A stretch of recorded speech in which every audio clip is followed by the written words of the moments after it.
Un très bon après-midi à vous tous qui suivez la télévision rwandaise. C'est toujours un plaisir de vous retrouver pour cette nouvelle édition de ce lundi. Le Rwanda a décidé de reconduire Louise Mushikiwabo au poste de secrétaire général de l'Organisation internationale de la francophonie, OIF, pour un troisième mandat. Cette annonce a été faite par le ministre des Affaires étrangères et de la coopération internationale, ambassadeur Olivier Nduhungirehe, dans une interview accordée à l'hebdomadaire Jeune d'Afrique.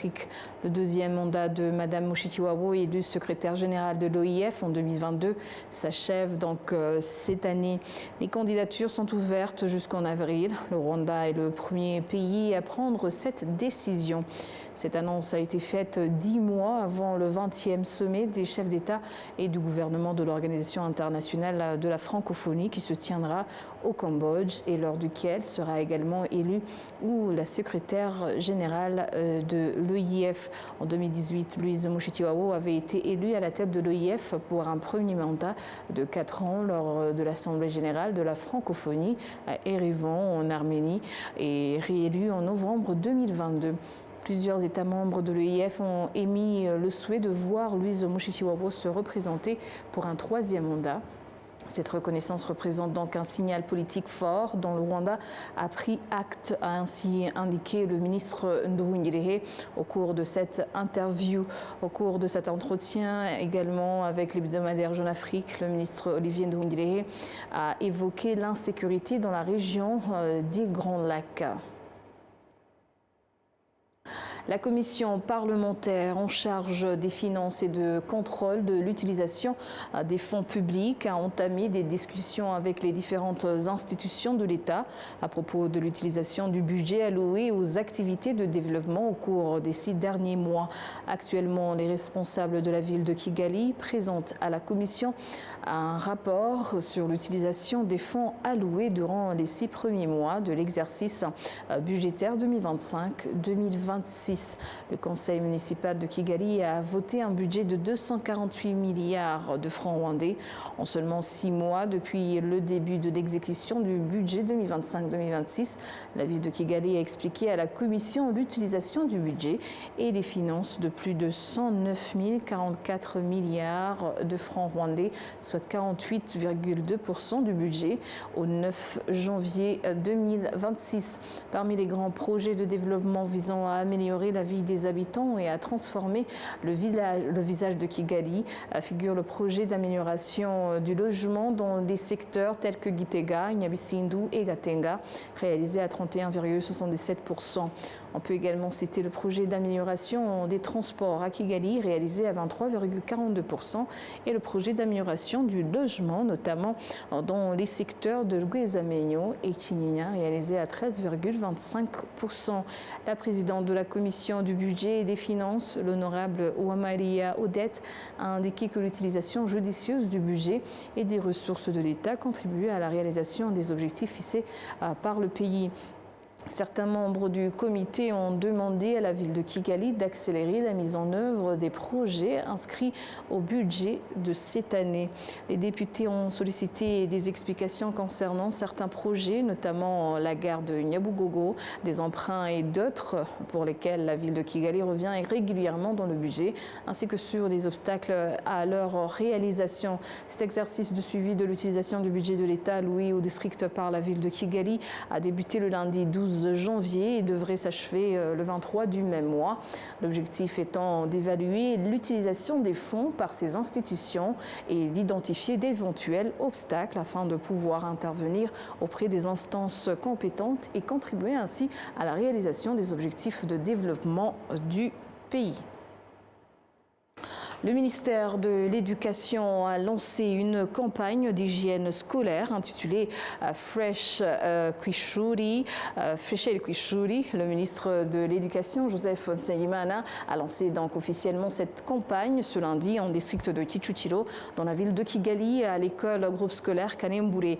Arrivé sur place, le ministre Joseph Nsengimana a visité différentes parties de l'établissement du primaire au secondaire. Par la suite, le ministre s'est joint aux élèves élèves pour des activités de nettoyage, notamment par la tonte de la pelouse autour de l'école. Dans son message aux élèves, il les a encouragés à s'inspirer des valeurs culturelles rwandaises et à se fixer des objectifs scolaires fondés sur le maintien d'une hygiène corporelle, vestimentaire et environnementale irréprochable.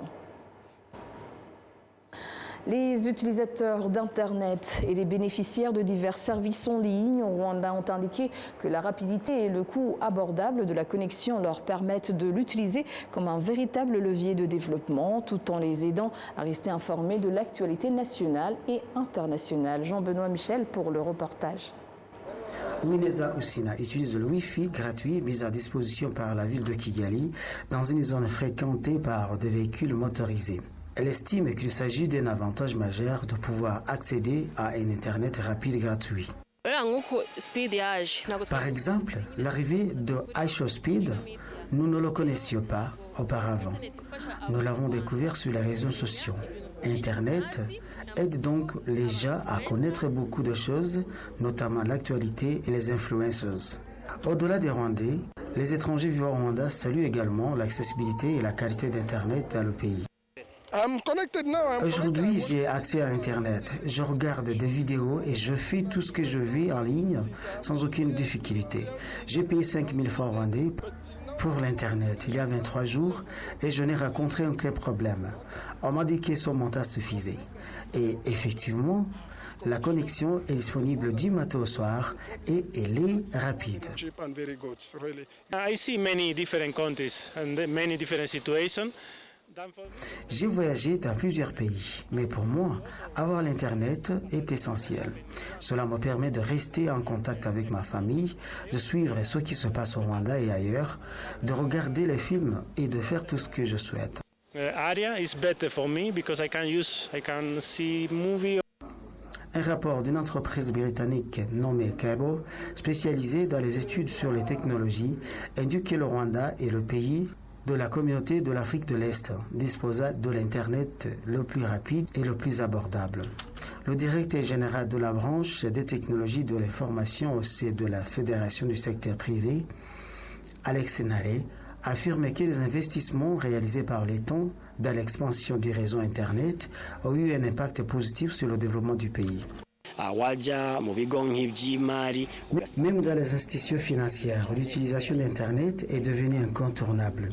Leurs activités dépendent fortement de la connectivité. Pour accroître leur productivité, elles intègrent de plus en plus de solutions numériques basées sur l'Internet. L'économiste John Bosco Kalisa souligne également que, de nos jours, Internet joue un rôle central dans le développement économique du pays ainsi que dans les échanges commerciaux internationaux. Que ce soit pour les visiteurs, les touristes ou la jeunesse, Internet est aujourd'hui un moyen de communication essentiel. Les jeunes l'utilisent pour promouvoir leurs activités à l'étranger. Prenez l'exemple de ce jeune récemment venu ici grâce à Internet. Son travail a été apprécié par de nombreuses personnes. Ainsi que Internet et les technologies jouent un rôle majeur dans l'amélioration de la productivité globale. Le secteur des technologies de l'information et de la communication contribue actuellement à la hauteur de 5% des produits intérieurs bruts, avec objectif d'atteindre 10% d'ici 2029. L'État a déployé plus de 7000 km de réseaux à large bande, permettant au pays d'attirer des investissements estimés à 819 millions de dollars américains sur une période de 10 ans, entre 2013 et 2023. Le Rwanda ambitionne d'attirer un volume d'investissement similaire chaque année d'ici 2035. Selon les statistiques du ministère chargé de technologie et de l'innovation, au début de l'année 2025, les taux de pénétration d'Internet atteignaient 60,6%, tandis que 34% de la population possédait les smartphones. En milieu rural, les utilisateurs d'Internet représentaient 19% contre 57% en milieu urbain. À Kigali, je suis Jean-Benoît Michel. Alors que certains étudiants ayant fait leurs études à l'étranger rencontrent souvent des difficultés pour faire reconnaître leur diplôme au Rwanda en termes d'équivalence, la Commission nationale de l'enseignement supérieur REC a assuré que le délai d'obtention de l'équivalence ne dépassera plus 10 jours à compter de la réception de la demande dans le système. Le récit de Patrick Nilidadi. David Ndemezo, qui a étudié en Ouganda, témoigne des nombreux obstacles rencontrés pour faire reconnaître son diplôme au Rwanda, où l'obtention de l'équivalence a été très longue. En 2019, c'était pénible car j'ai fait des démarches pendant près de 4 mois. J'ai cherché l'équivalence de mon diplôme obtenu en Ouganda. J'ai fait la demande, j'ai attendu une réponse en vain. On m'a répondu être en attente d'une réponse de l'institution universitaire en Ouganda. Finalement, je me suis résolu à contacter moi-même mon ancienne université en leur expliquant qu'au Rwanda, ils ne croyaient pas à l'authenticité de mon diplôme. L'université s'est résolue à répondre à ma demande. Marie-Josette Ineza, qui a étudié au Burundi, explique qu'après la mise en place du système électronique de la Commission nationale de l'enseignement supérieur, l'obtention de l'équivalence est devenue beaucoup plus simple. Maintenant, c'est beaucoup plus simple car nous n'avons plus besoin de nous rendre auprès de la Commission nationale de l'enseignement supérieur. Il suffit d'approcher le service Irembo, proche de sa résidence, avec les documents requis. Et en 7 jours, tout est réglé. Lors de la session plénière du Parlement, les députés s'entretenant avec la Commission nationale de l'enseignement supérieur ont demandé une accélération des procédures afin que les étudiants ayant fait des études à l'étranger puissent obtenir rapidement les documents attestant de leur qualification. Nous savons que cette procédure de vérification prend du temps. Ce n'est pas que les Mineduc ou la Commission qui sont impliqués, des fois même les ambassades sont impliquées. Mais tout cela prend du temps. Je suggère que la Commission puisse étudier d'autres stratégies afin de trouver une solution à ces problèmes. Le directeur général de la Commission nationale de l'enseignement supérieur, Dr Edward Kadozi, a annoncé la mise en place d'un nouveau système électronique relié au site Irembo qui permettra de réduire le délai des traitements auparavant supérieur à 360 jours à seulement 10 jours.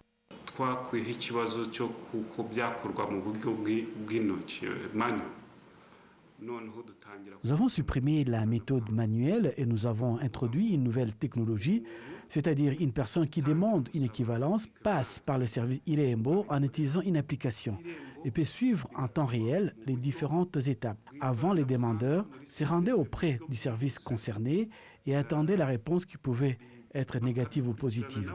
Mais aujourd'hui, la procédure de vérification et d'évaluation par la Commission est rapide. Normalement, une personne ayant fait des études à l'étranger doit obtenir au préalable un document attestant de son diplôme pour pouvoir l'utiliser au Rwanda. La Commission nationale de l'enseignement supérieur a commencé à utiliser ce nouveau système le 24 décembre dernier, après avoir reçu plus de 70 demandes. Les frais s'élèvent à 60 000 francs rwandais pour les citoyens rwandais et à 120 $ pour les étrangers. La justice a appelé les Rwandais à continuer de recourir aux mécanismes de médiation mis en place, soulignant que cette approche permet aux personnes en conflit de résoudre leurs différends plus rapidement, sans perdre de temps ni engager des dépenses importantes, comme c'est souvent le cas lorsqu'ils saisissent les tribunaux. Un reportage signé Jean-Benoît Michel. Certains citoyens ont déjà opté pour la médiation afin de résoudre les différends. Avec leurs pairs témoignent des avantages de ce dispositif. Ils indiquent que la médiation favorise un règlement à l'amiable, sans passer par les tribunaux, tout en leur évitant la perte de biens et de déplacements fréquents vers les juridictions. Le programme de médiation mis en place par l'État est une très bonne initiative. Parfois, lorsque les gens votent en justice, ils perdent énormément d'argent. Alors que lorsqu'on se retrouve au sein des instances de médiation avec des médiateurs, les parties en conflit dialoguent et trouvent intérêt d'entente et le problème est réglé sur place. C'est donc bien mieux que de saisir les tribunaux et perdre de l'argent. Le porte-parole des juridictions, Arson Mutawazi, indique que ce programme de médiation a produit des résultats significatifs et a contribué à la réduction du nombre de dossiers traités par des tribunaux. Au niveau du système judiciaire, notamment des tribunaux, la médiation joue un rôle très important. Lorsqu'un litige est définitivement réglé par la médiation, il n'y a plus de suite telles que les appels, les recours ou les contestations. Cela permet de réduire les arriérés judiciaires et d'accélérer le traitement des dossiers restants. garantissant ainsi une justice rendue à temps et de manière équitable. De son côté, Ruboya Antoine, chargé de la vulgarisation des lois et des politiques publiques au ministère de la Justice, encourage les citoyens à privilégier la médiation plutôt que les tribunaux lorsqu'ils cherchent une solution à leurs différends. Les procédures judiciaires sont coûteuses, à moins de n'avoir rien à perdre. On ne choisit pas d'aller en justice. Une personne responsable et visionnaire devrait éviter les procès et chercher, dans la mesure du possible, un moyen de se réconcilier rapidement avec l'autre partie. La politique de règlement alternatif des différends, Alternative Dispute Resolution Policy, a été approuvée par le Conseil des ministres le 8 septembre 2022. Au cours de l'année judiciaire entamée en septembre 2024, plus de 1700 affaires civiles, commerciales, du travail et administratives ont déjà été résolues par la médiation, auxquelles s'ajoutent de 700 affaires pénales également traitées par ce mécanisme. À Kigali, je suis Jean-Benoît Michel.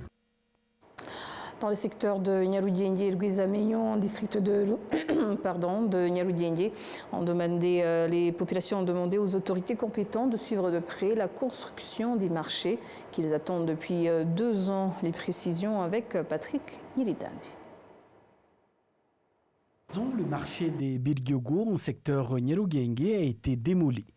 Peu de temps après, les travaux de sa reconstruction, selon les normes modernes, ont commencé. Les commerçants et les employés de ce marché affirment que les travaux ont été retardés faute d'ouvriers.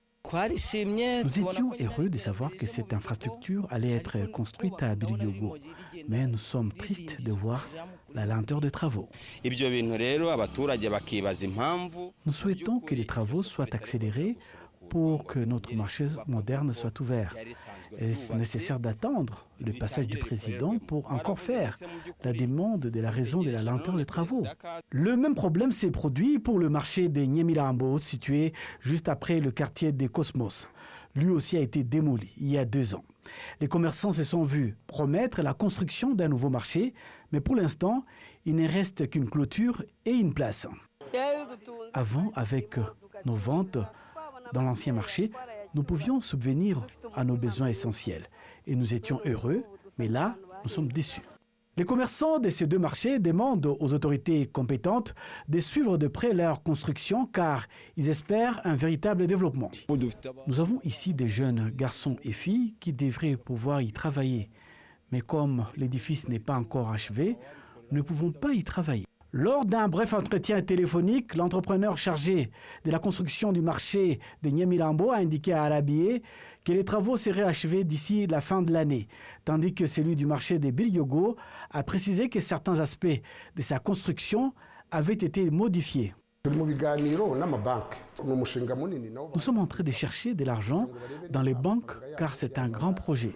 Si tout va bien, nous pouvons relancer les travaux au cours de cette année 2026 et nous trouverons une solution définitive à ces problèmes. La porte-parole de la ville de Kigali, Direnganya Emma Claudine, a déclaré que la municipalité a continué de collaborer avec ses entrepreneurs afin d'optimiser les modalités de la construction de ce marché et d'accélérer leur achèvement. Nous pouvons rassurer les habitants de Biryogo que dans pas longtemps, les travaux seront achevés et ils pourront y travailler. L'entrepreneur qui conduit les travaux est confiant et pense finir bientôt. L'édifice est déjà au 5e étage et l'établissement comptera 6. Ce qui concerne le marché de Nyamirambo, les travaux se poursuivent et une équipe de la mairie suit de près les travaux et a des contacts réguliers avec l'entrepreneur en charge. Nous lui avons demandé de respecter les délais qui lui avaient été impartis. La ville de Kigali affirme qu'une fois terminé, ce marché contribuera à réduire le commerce illégal et à créer des emplois, notamment pour les jeunes et les personnes ayant des difficultés à se déplacer.